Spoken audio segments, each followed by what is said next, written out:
Após novas escavações arqueológicas, a cidade de Pompeia, na Roma Antiga, virou centro das atenções novamente, principalmente quando o assunto é diversão para adultos, relacionamentos de casais e outros prazeres. Olá, viajantes da história! Hoje nós vamos fazer algumas escavações em Pompeia, após a catastrófica erupção do Monte Vesúvio e descobrir tudo que essa cidade esconde a 7 chaves. Mas antes, já deixa seu super like e se inscreve no canal. Agora, sem mais demora, vamos ao vídeo!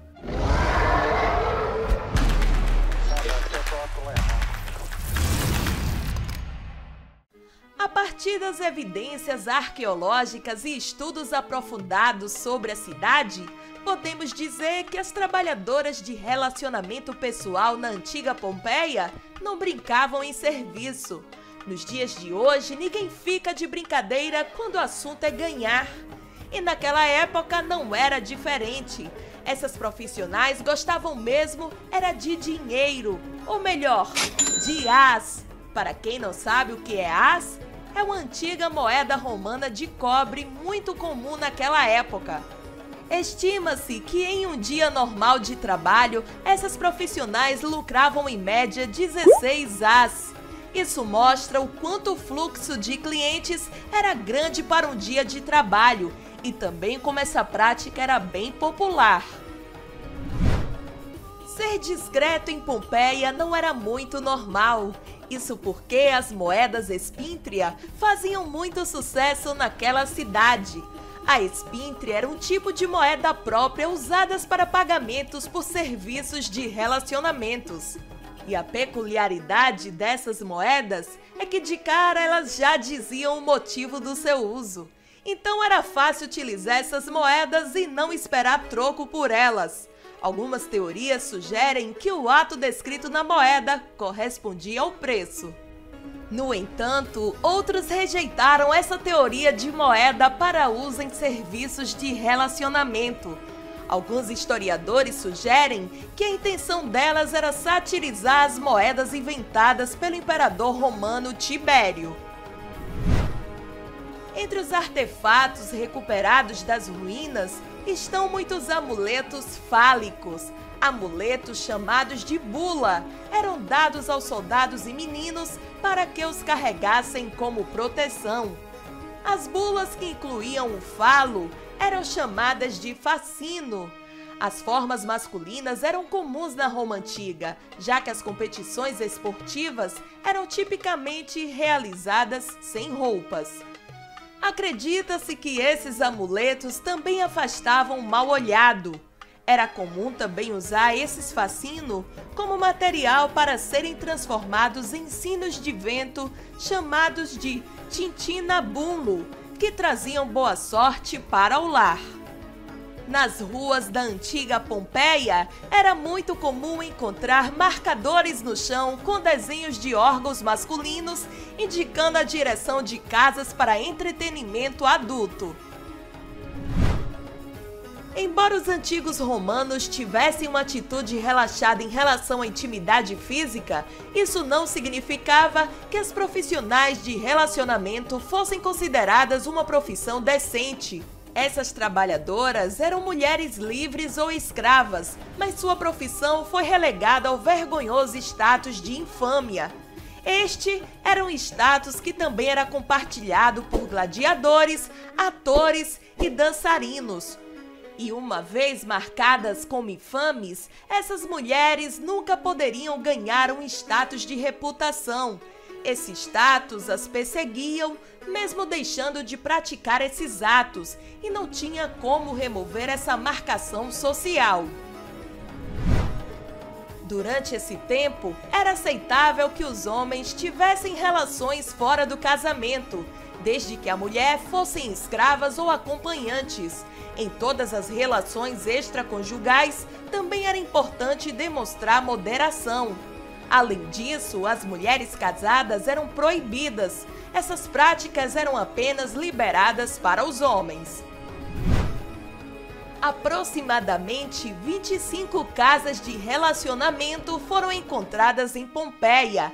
mas o lupanar era a maior e mais conhecida de toda Pompeia. O nome traduzido literalmente para covil de lobas era usado para descrever uma profissional do ramo. Tinha 2 andares e uma varanda, onde as damas da noite chamavam as pessoas que circulavam na rua.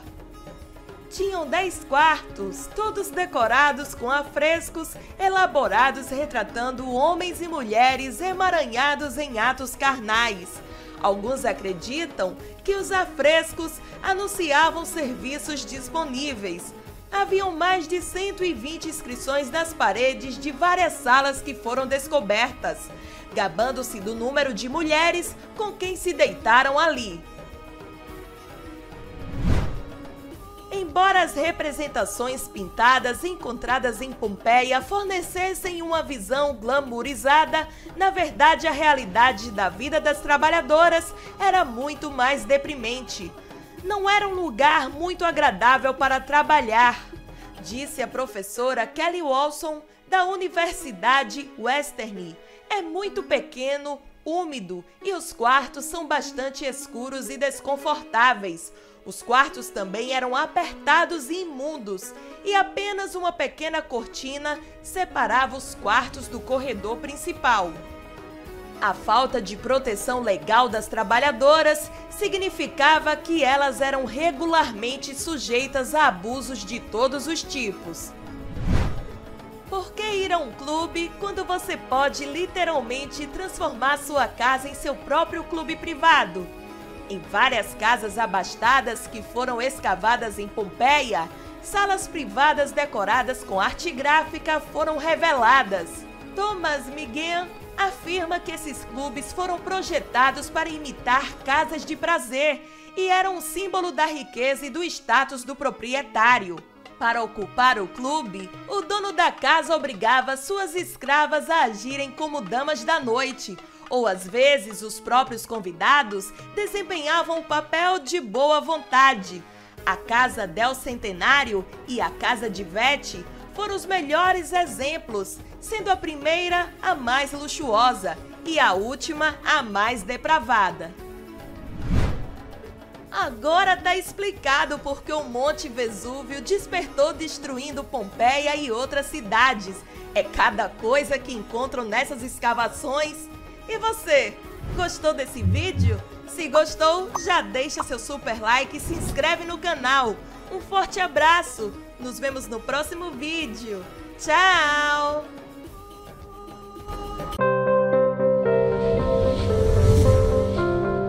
Os antigos romanos são considerados modelos para muitos elementos da civilização humana, que prevaleceram até os tempos modernos. No entanto, há certas coisas sobre a civilização romana que devemos agradecer por se tornar uma coisa do passado.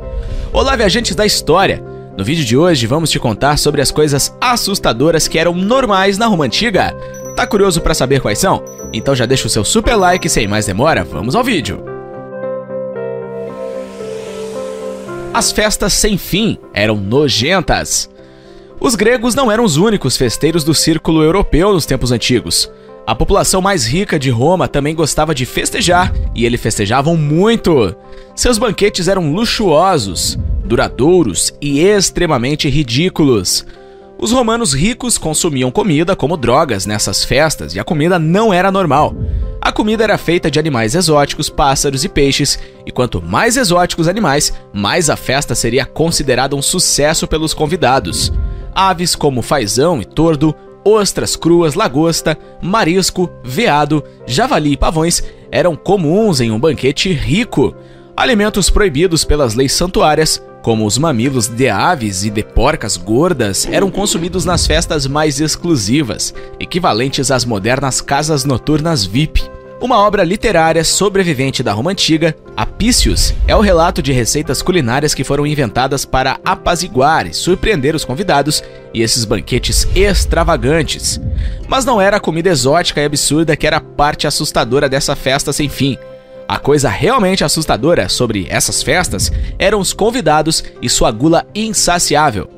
Ao contrário dos tempos modernos, onde comer o mínimo possível é considerado a coisa elegante a se fazer, os romanos gostam de devorar suas porções e de continuar fazendo isso. a noite toda. Embora alguns americanos com um balde cheio de asas de frango gostem de rejeitar isso, o fato é que o estômago humano não é um buraco negro que pode devorar tudo que você jogue nele. Então, os romanos tiveram que ser um pouco criativos para festejar e comer até o amanhecer. A ideia esplendidamente nojenta para conseguir isso era simplesmente regurgitar a comida depois de consumi-la. Sim, eles iriam vomitar voluntariamente tudo o que comeram alguns minutos atrás e depois continuarão a jantar como se nada tivesse acontecido. Algumas pessoas mantinham tigelas especiais em volta da mesa para coletar a bile, enquanto outras não se importavam e vomitavam no chão e continuavam comendo. Você gostaria de um shake de gladiador? Se a Grécia tinha atletas olímpicos, Roma tinha gladiadores.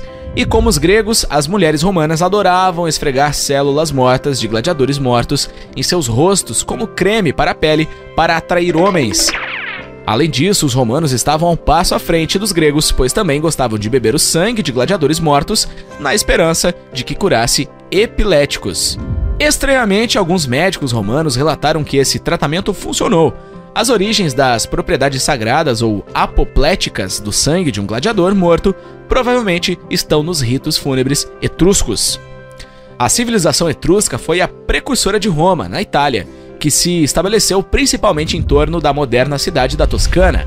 Embora a influência dessa formação religiosa tenha desaparecido durante a República Romana, o uso mágico do sangue dos gladiadores continuou por séculos. Indicações ocasionais nos primeiros livros modernos da medicina, bem como relatos na literatura popular do século XIX e início do século XX, documentam a existência dessa antiga prática mágica até os tempos modernos. Mas agora, à medida que avançamos muito mais em termos médicos e humanos, sabemos que os romanos loucos estavam bebendo o sangue de uma pessoa morta como um vampiro. Muitos imperadores romanos tinham problemas mentais. Se você acha que beber sangue é a maior loucura romana, espere até ouvir sobre seus governantes. Falando de regentes loucos da Roma Antiga, todo mundo conhece histórias de Nero, cuja obsessão em se tornar um cantor custou centenas de vidas romanas, e de Calígula, que tentou fazer de seu cavalo um senador. Mas a loucura e as doenças mentais eram bastante comuns entre muitos governantes romanos, o que pode fazer você acreditar que a loucura talvez fosse uma das qualificações para se tornar um imperador. Por exemplo, Cômodo, que foi interpretado pelo talentoso Joaquim Fênix no filme Gladiador, realmente gostava de lutar contra gladiadores e tinha a ilusão de que era a reencarnação de Hércules. Caracalla era conhecido por seu temperamento explosivo e por ter assassinado seu próprio irmão, Geta, e seus seguidores, e mais tarde massacrado muitos cidadãos importantes de Alexandria, no Egito. Heliogábalo, que se tornou imperador romano pouco depois de Caracalla, era o oposto de seu predecessor. O adolescente imperador era conhecido por se prostituir, sacralizar a religião e os deuses romanos e forçar uma virgem vestal a se casar com ele. Seu reinado é conhecido apenas por sua extrema excentricidade, decadência, fanatismo e promiscuidade. A imperatriz Messalina, esposa do imperador Cláudio, estava um passo à frente de Heliogábalo em questões de promiscuidade e perversão. O casamento de Cláudio e Messalina foi incompatível, pois Cláudio era velho e desinteressado pelos assuntos de família, enquanto Messalina tinha apenas 18 anos. Mas ela foi uma figura importante em Roma, por ser sobrinha bisneta do primeiro imperador romano, Augusto, ignorada em um casamento que só existia nos papéis. Não lhe agradava muito e, quando Cláudio sucedeu a Calígula como imperador, Messalina usou seus novos poderes para se libertar do casamento prisional. Altamente atraente, Messalina era um colírio para os olhos de muitos pretendentes. A repressão de longo prazo tornou sua revolta mais absurda, pois ela acabou levando para a cama mais de 150 amantes. Ela também era conhecida por entrar furtivamente em bordéis à noite e desafiar os profissionais de relações mais bem-sucedidas da cidade em uma guerra de resistência. Está registrado que Messalina conseguiu vencer a melhor profissional de Roma, Sila, agradando a 25 homens em uma noite, enquanto Sila quase desmaiou após seu 24º. Mais tarde, enquanto Cláudio estava em Ostia, Messalina fugiu com o senador Caio Cílio e os dois amantes tiveram um casamento extravagante com festa e tudo. Quando os conselheiros de Cláudio souberam disso, ordenaram que ela cometesse suicídio, embora Cláudio fosse bondoso com ela. Os banheiros romanos. A Roma antiga foi o apogeu do encanamento para sua época, mas isso não significa que tudo sobre seus balneários e lavatórios foi auge de saneamento. Como o papel higiênico não existia naquela época, os romanos eram conhecidos por usar uma esponja presa na ponta de um graveto para se limpar após defecar. No entanto, a parte nojenta é que esses bastões eram usados várias vezes por várias pessoas no mesmo dia e dificilmente eram lavados entre um e outro. Mas se você está pensando que compartilhar parasitas era o maior perigo de usar os banheiros romanos, espere até ouvir isso, pois as coisas estão prestes a explodir. Sim, o maior perigo de sentar para fazer cocô na Roma antiga era rezar para que o banheiro não detonasse. Como o encanamento era bastante preliminar e básico, havia um sério risco de acúmulo de metano sob os produtos, e a pressão poderia explodir a qualquer minuto.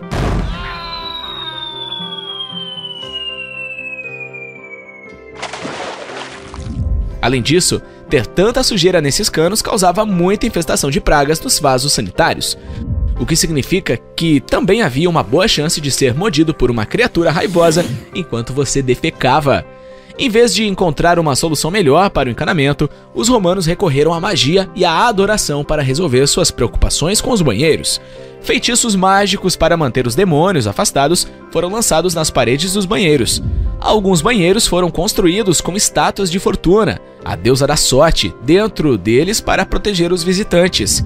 Suspeita-se que os romanos também adoravam um certo deus chamado Crépitus, que era o deus dos banheiros e da flatulência, para se manterem seguros enquanto faziam o número 2. Existe um deus para banheiros e flatulências?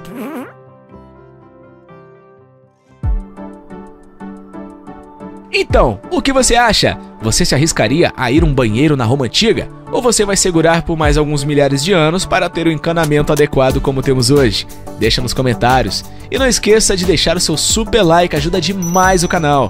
Um forte abraço e nos vemos no próximo vídeo.